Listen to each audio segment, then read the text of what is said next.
Hello दोस्तों, कैसे हैं आप सभी। आप सबका फिर से स्वागत है लर्न स्फीयर चैनल पे। और हम लोग पढ़ रहे थे इस चैप्टर को, केमिकल रिएक्शन एंड इक्वेशन इस चैप्टर को पढ़ रहे थे और इसमें टाइप ऑफ रिएक्शन हम लोग देख रहे थे, जिसमें कि हम लोग ने कॉम्बिनेशन रिएक्शन, डिस्प्लेसमेंट रिएक्शन ये सब देख लिया है।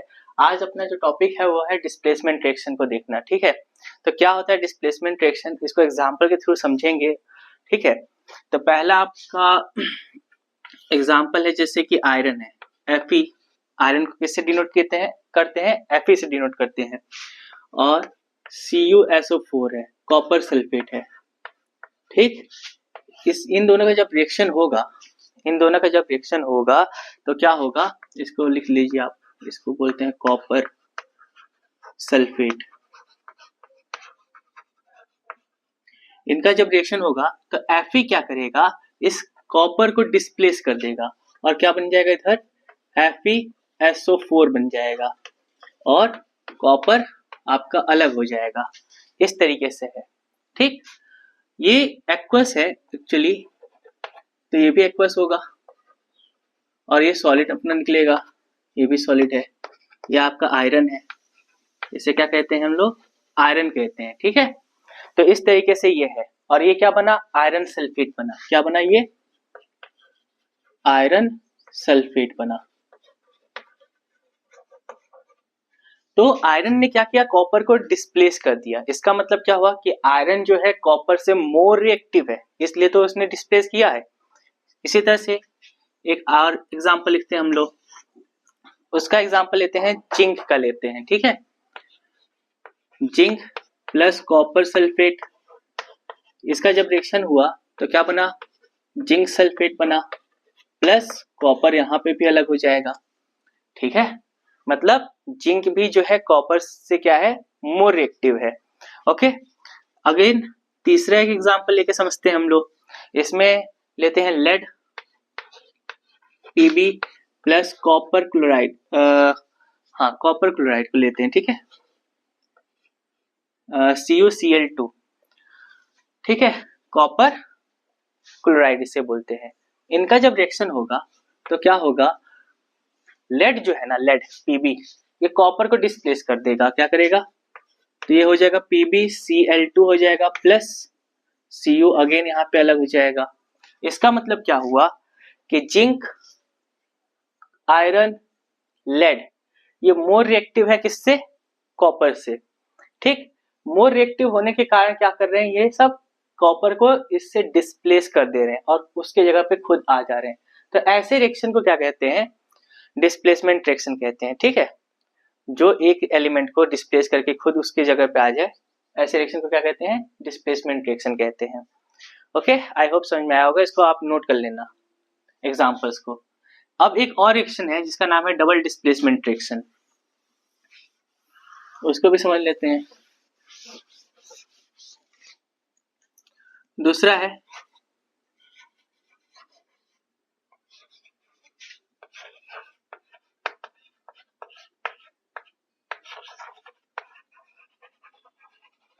Double displacement reaction.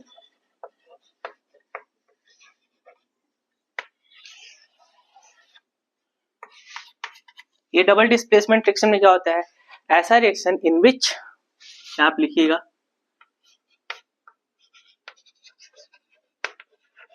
in which there is an exchange of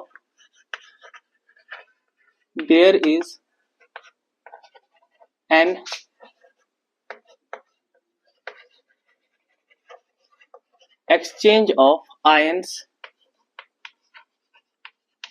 इसको अंडरलाइन करना, exchange of ions between the reactants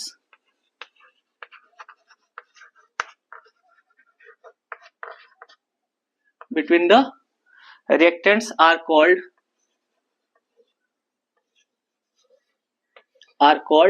double displacement reaction. उसी को क्या कहेंगे हम लोग, double displacement reaction are called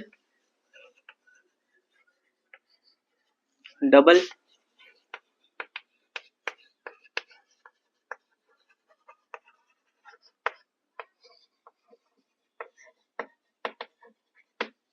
अब यहाँ पे समझना ये क्या कह रहे हैं, एक्सचेंज ऑफ आयंस। इसको एक एग्जांपल से समझो आप लोग, जैसे कि ये Na2SO4 है, क्या है ये, सोडियम सल्फेट है, और इसका जब रिएक्शन कराया गया है बैरियम क्लोराइड के साथ, BaCl2 के साथ, BaCl2 के साथ कराया गया है रिएक्शन। तो यहाँ पे हुआ क्या, यहाँ पर Na जो है इस Cl2 के साथ चला जाएगा, NaCl बना लेगा, नमक जिसे हम लोग बोलते हैं, ठीक है। तो ये पहले तो बनेगा बैरियम सल्फेट, BaSO4 बनेगा, प्लस ये NaCl बनेगा, NaCl बनेगा। लेकिन यहाँ पे आप ध्यान से देखो, Na2 है, Cl भी 2 है, तो वहां पे क्या होना चाहिए बैलेंस करने के लिए, 2 NaCl हो जाएगा कि नहीं यहाँ पर, और ये Ba1 है, SO4, ये तो बैलेंस है अपना, इसका नाम है बैरियम सल्फेट, बैरियम सल्फेट, ठीक। और इसका नाम है आपका सोडियम सल्फेट, लिख लीजिए सोडियम सल्फेट,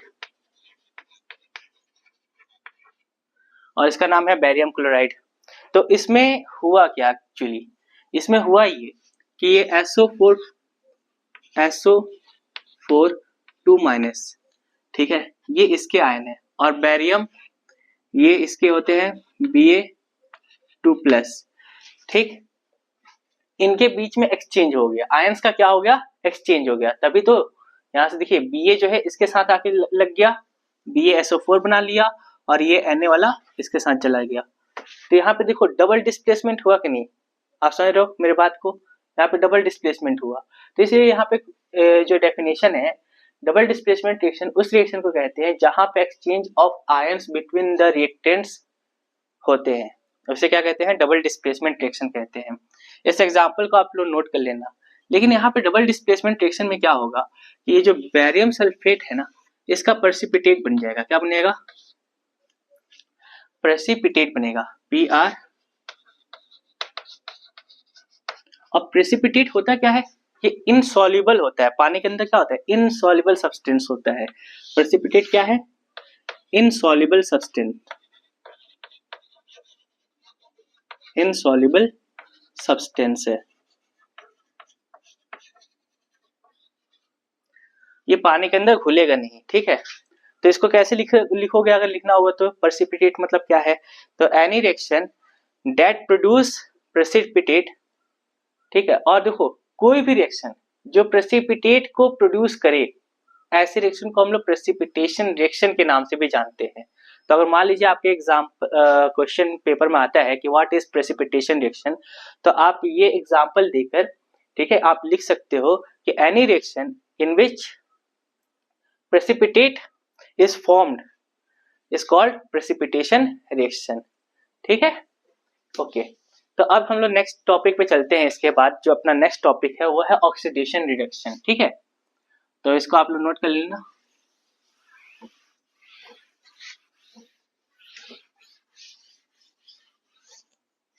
नेक्स्ट है आपका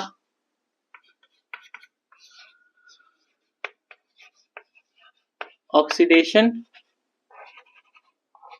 एंड रिडक्शन। ये ऑक्सीडेशन और रिडक्शन क्या होता है, ठीक है, इसको ध्यान से समझिए। देखिए एक एग्जांपल से समझिए, जैसे यहाँ पे कॉपर है Cu, ठीक, इसका जब हमने रिएक्शन कराया ऑक्सीजन के साथ तो क्या बनेगा हमारा, CuO बनेगा, कॉपर ऑक्साइड बनेगा कि नहीं, ठीक है। कॉपर ऑक्साइड ये ब्लैक कलर का होगा, कैसा होगा, ब्लैक कॉपर, और कुछ ऐसा लिखा जाता है 2 oxide, black copper 2 oxide. Because ऐसा क्यों हो गया, या ब्लैक क्यों हो गया, क्योंकि इसके ऊपर, इस कॉपर के ऊपर ऑक्सीडेशन की क्या हो गई, लेयर चढ़ गया। बिकॉज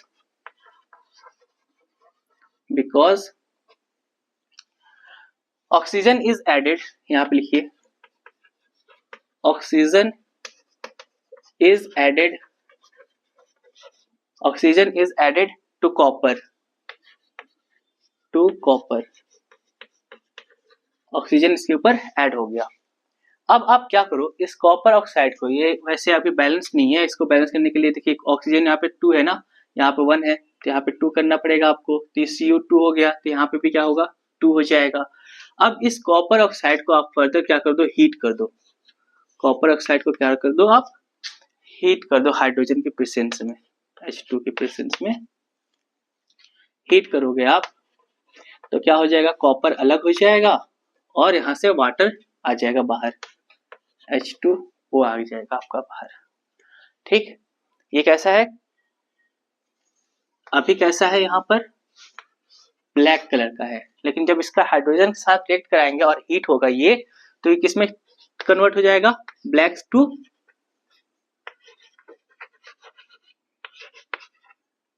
ब्लैक से क्या हो जाएगा, ये टर्न ब्राउन हो जाएगा। कैसा हो जाएगा, ब्राउन हो जाएगा, टर्न ब्राउन, ब्राउन कलर में चेंज हो जाएगा। ठीक है, इतना नोट कर लिया आप लोग। नेक्स्ट चीज समझना है यहाँ से,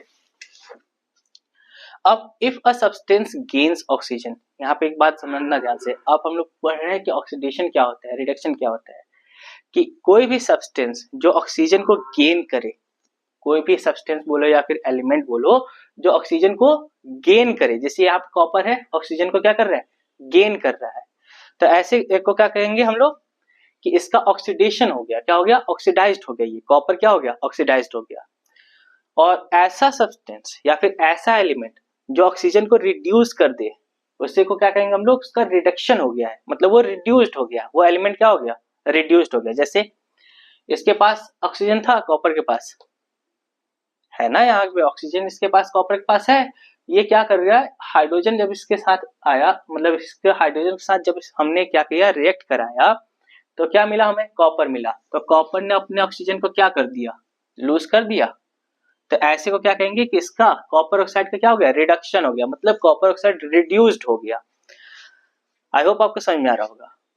और इसके बाद ऐसा रिएक्शन जिसमें oxidation as well as reduction दोनों एक साथ हो, उसे कहेंगे ऑक्सीडेशन रिडक्शन रिएक्शन, या फिर हम लोग उसी को कहते हैं रिडॉक्स रिएक्शन के नाम से जानते हैं।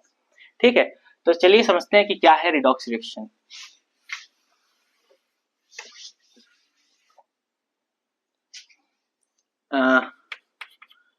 हेडिंग डाल लो, रिडॉक्स रिएक्शन। और यहाँ पे एग्जांपल आपके लिए मैं देता हूँ, जैसे ये कॉपर ऑक्साइड है, वही वाला एग्जांपल, प्लस इसमें हाइड्रोजन, यहाँ से क्या मिलेगा हमको, कॉपर प्लस H2O। ठीक, अब आप ध्यान से बताइए, इस कॉपर का क्या हुआ, इधर आने पे क्या हुआ, इसका ऑक्सीजन लूज किया इसने, तो इसका क्या हुआ, रिडक्शन हुआ। और हाइड्रोजन ने क्या कर लिया, इधर आकर ऑक्सीजन को गेन कर लिया है हाइड्रोजन, तो इसका क्या हो गया, ऑक्सीडेशन हो गया। इसका क्या हुआ, ऑक्सीडेशन रिएक्शन हो गया। तो एक ऐसा रिएक्शन जिसमें रिडक्शन भी हो एज वेल एज ऑक्सीडेशन भी हो, ऐसे रिएक्शन को क्या कहेंगे हम लोग, रेडॉक्स रिएक्शन के नाम से जानेंगे, या ऑक्सीडेशन रिडक्शन रिएक्शन के नाम से भी जानते हैं। ठीक है, एक और एग्जांपल समझिए, ये example number first, example number second, example number second समझिए, जैसे कि जिंक ऑक्साइड है, इसमें हमने क्या किया, इसमें हमने कार्बन को ऐड किया,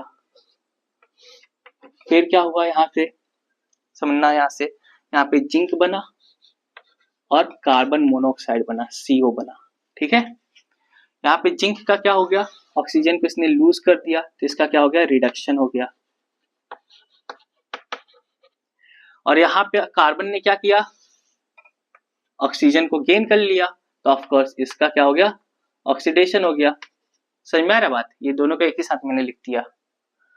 ओके, अब समझिए एक और एग्जांपल समझिए, इसको नोट कर लीजिएगा।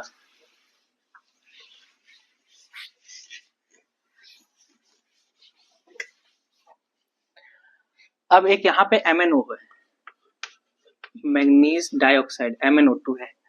ठीक, इसका जब HCl के साथ हमने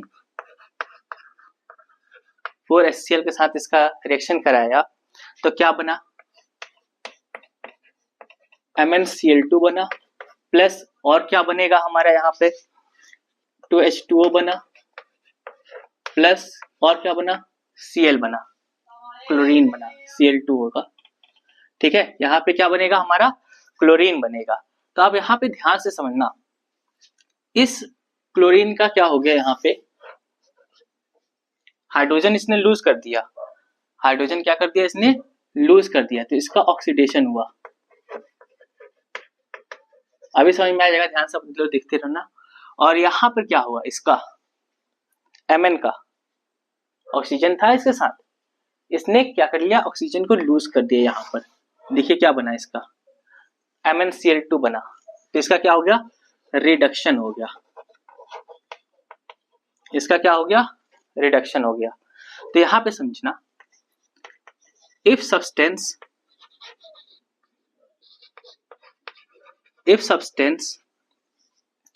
gains oxygen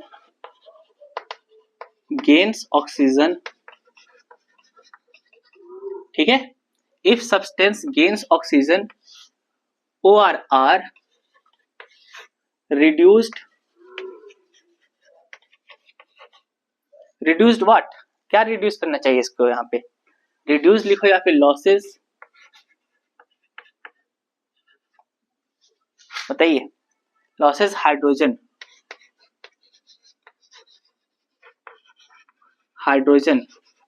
during a reaction के दौरान अगर वो सब्सटेंस क्या कर रहा है ऑक्सीजन को गेन कर रहा है और लूज कर रहा है किस, या फिर रिड्यूस्ड हो रहा है, हाइड्रोजन को रिड्यूस कर रहा है एक रिएक्शन के द्वारा, तो ऐसे रिएक्शन को हम लोग कहेंगे कि ऑक्सीडेशन रिएक्शन हो रहा है। कैसा रिएक्शन हो रहा है, ऑक्सीडेशन हो रहा है, ऑक्सीडेशन इसका हो रहा है। और इसी का जस्ट अपोजिट हो जाएगा रिडक्शन, कि ऐसा सब्सटेंस जो गेन करे हाइड्रोजन को और लूज करे किसको ऑक्सीजन को, उसे क्या कहेंगे हम लोग रिडक्शन कहेंगे। तो इसको भी लिख लो आप, इफ सब्सटेंस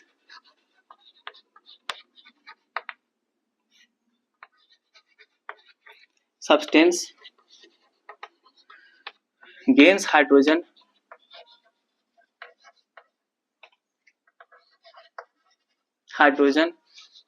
or losses या फिर reduce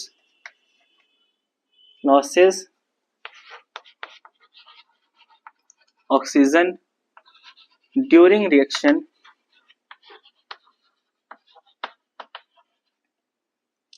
is called reduction।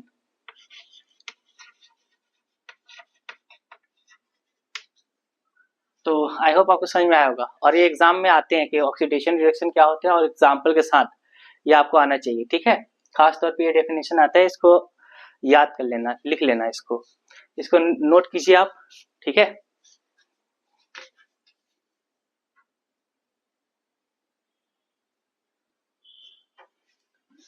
Okay, तो आप लोगों ने नोट कर लिया होगा। अब यहाँ पे समझिए कोरोजन का क्या होता है। कोरोजन एक टॉपिक है आपके एनसीईआरटी में, और छोटा सा टॉपिक है। कह रहा है कि when a metal is attacked by a substance around it, जब कोई भी मेटल का सब्सटेंस उसके अराउंड में जो भी चीज है, जैसे कि मॉइस्चर है, एसिड्स है, और भी नमी वगैरह है, जिसके कारण वो कोरोड हो जाएगा। कोरोड मतलब होता है जंग लगना। क्या होना, जंग लगना। जैसे आप मान लीजिए आयरन का कोई पीस आपने छोड़ दिया, ऐसे कुछ दिन ऐसे पड़ा रहा, तो इसके ऊपर क्या होता है, एक ब्राउन कलर का लेयर चढ़ जाता है। वो क्या है, कोरोजन ही तो है, जंग है। ठीक है, तो यहाँ पे जैसे और एग्जांपल यहाँ पे लिखा है कि ब्लैक कोटिंग ऑफ सिल्वर जो होता है चांदी, उसके ऊपर देखिएगा आप ब्लैक कलर की कोटिंग हो जाएगी। इसी तरह से कॉपर जो होता है उसके ऊपर ग्रीन कलर की कोटिंग हो जाती है। क्यों, क्योंकि बिकॉज ऑफ कोरोजन के कारण होता है।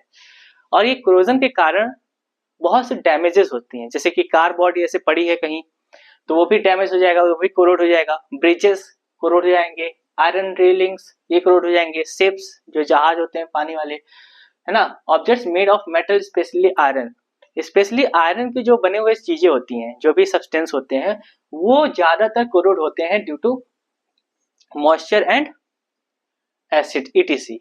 ठीक है, आई होप समझ में आया होगा। और एक कोरोजन के कारण इसका मेंटेनेंस कॉस्ट बहुत ज़्यादा आता है। इसलिए जो है आप देखे होंगे कि वक्त समय समय पे जो है हमें इसको क्या करना होता है, कोरोजन से बचाने के लिए उसको ऑयलिंग करनी होती है, पेंटिंग करनी होती है कि नहीं, तभी तो हम कोरोजन से अपने चीज़ों को बचा सकते हैं। आई होप आपको समझ में आया होगा। और इसके लिए जो है कोरोजन अगर ज़्यादा हो गया तो मेंटेनेंस कॉस्ट वगैरह भी ज़्यादा आता है। ठीक है, तो आप इसको नोट कर लो और ये एग्जाम में आएगा तो इतना लिखना, ठीक है।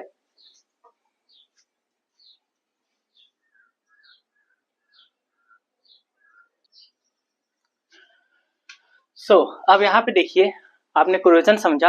अब रेंसिडिटी एक और टॉपिक है। इसमें रेंसिडिटी में क्या होता है कि when fats and oils are oxidised, जब फैट्स और ऑयल्स जो है ऑक्सीडाइज्ड हो जाते हैं तो they become rancid and their smell taste change. तो क्या हो जाते हैं, रेंसिड हो जाते हैं, मतलब खराब होने लगते हैं, और उसका जो स्मेल है और उसका जो टेस्ट है, खाने में जो स्वाद है, वो भी क्या हो जाएगा, बदल जाएगा। ठीक है, तो ऐसे को बचाए कैसे, रेंसिड होने से बचाए कैसे? तो आप क्या करो, उसको keeping food in air tight container, air tight container में आप फूड को रखो। ठीक है, ये क्या करेगा, इस ऑक्सीडेशन को क्या कर देगा, स्लो डाउन कर देगा। जब स्लो डाउन कर देगा तो हमारा जो खाना है वो बचेगा कि नहीं, रेंसिड होने से वो सेफ हो जाएगा, बच जाएगा। इसी तरह से नाइट्रोजन गैस का इस्तेमाल किया जाता है। जो चिप्स के जो पैकेट आते हैं ना, जो फूला फूला होता है चिप्स, क्यों होता है फूला फूला, उसको भी रेंसिड से बचाने के लिए नाइट्रोजन गैस का यूज किया जाता है। तो आप जो है अब कभी भी चिप्स वगैरह खरीदने जाना तो ये पिचका हुआ चिप्स का पैकेट मत खरीद लेना, ठीक है, जिसमें नाइट्रोजन गैस हो वो वाला चिप्स का पैकेट लेना, ताकि आप सेफ रहो और अच्छा खाओ। ठीक है, तो ये टॉपिक जो है, अब ये चैप्टर जो है आज यहाँ पे एंड होता है। ठीक है, आप इसका इस चैप्टर का अच्छे से रिवीजन करना, और एक्सरसाइज ट्राई करना। ठीक, that's all for today, thank you so much.